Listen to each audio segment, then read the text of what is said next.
আজকে রান্না করলাম গরুর মাংস। গরুর মাংস ভুনা করলাম আর করলা ভাজি করছি। তো আসসালামু আলাইকুম, কেমন আছেন সবাই? আশা করি ভালোই আছেন। তো আজকে রান্নার আইটেম এটাই, গরুর মাংস আর করলা ভাজি। তো রান্নার দিকে চলে যাই। সবার আগে আমি করলাটা বসাবো। পেঁয়াজ দিয়েছি আর তেল। পেঁয়াজটা ভালো করে ভাজবো। পেঁয়াজটা ভাজা হয়ে গেলে করলাগুলো দিয়ে দিব, লবণ দিব আর একটু হলুদের গুঁড়ো দিব। করলাটা হয়ে গেছে, বেশিক্ষণ করলাটা দেখালাম না। ভাজা ভাজা হয়ে গেছে, নামিয়ে নিব। এখন আমি মাংসটা বসাবো। তো পেঁয়াজ দিব,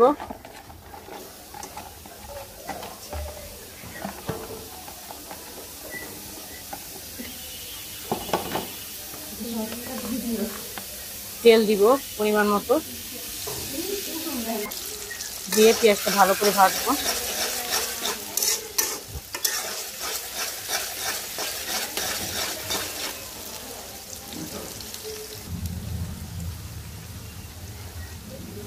পেঁয়াজটা ভাজা হয়ে গেলে আদা রসুন বাটা দিব, দিয়ে ভালো করে ভেজে আবার জিরা বাটা দিব, দিয়ে ভালো করে ভাজবো। ভাজার পর টমেটো দিব,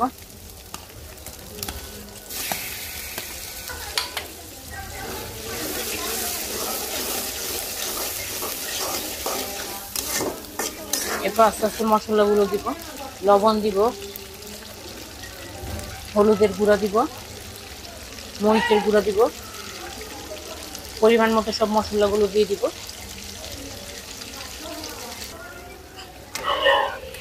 এলাচ, দারচিনি, কাঁচামরিচ দিয়ে দিব। এখন মাংসগুলো দিয়ে ভালো করে কষাবো। মাংসগুলো দিয়ে দিব,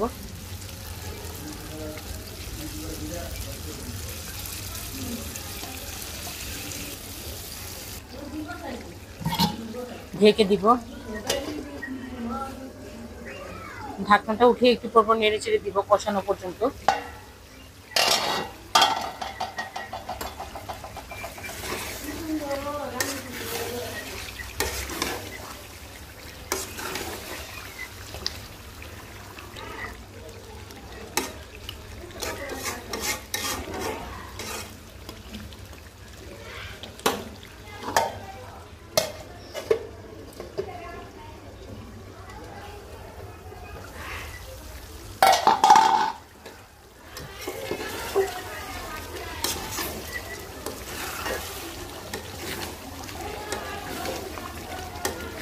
মাংস যত বেশি কষাবো তত টেস্ট হয়।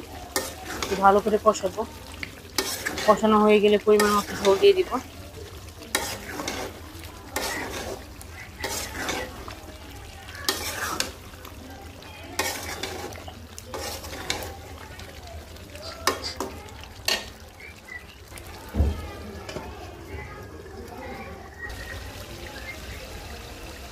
যে একবারে কষানো হয়ে গেছে, তেল উঠে গেছে।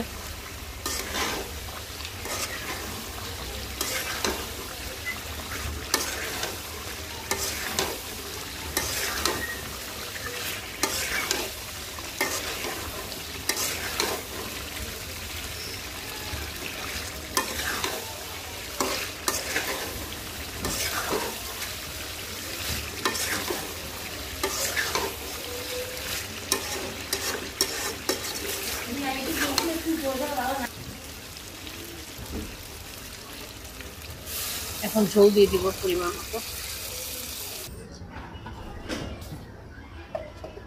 যেহেতু গরুর মাংস ভালো করে কষাতে হবে, আর যে কোনো মাংসই, মুরগিতে যেমন ঝোল বেশি লাগে না, কষানোর পরে হালকা ঝোল দিলে। ভাজা জিরা গুঁড়ো দিয়ে দিলাম। এটা এখন মিডিয়াম আঁচে ঢেকে দিব, আস্তে আস্তে হোক, সিদ্ধ হতে হবে।